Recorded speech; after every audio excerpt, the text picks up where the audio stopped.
Troféu Cidadania Aureliano da Cruz Alexandre, o Troféu Carlos Relvas Cidadania. Entregar o prémio, Sr. Vereador Dr. Ana Regina.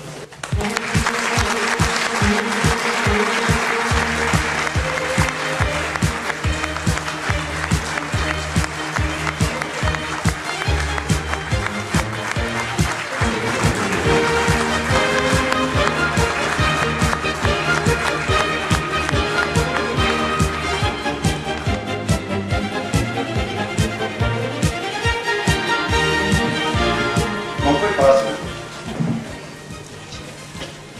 Vou estar aqui presente e ter uma grande reflexão.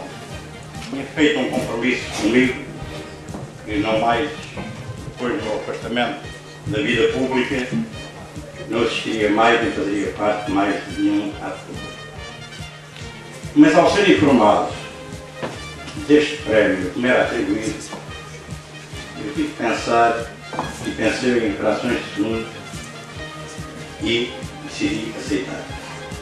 Decidi aceitar porque este prémio não era para mim. Este prémio era para o povo do Conselho de Aragão. Claro que alguém teria que vir receber. E eu.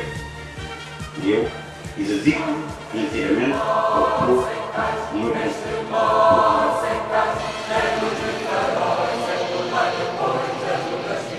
Os nossos heróis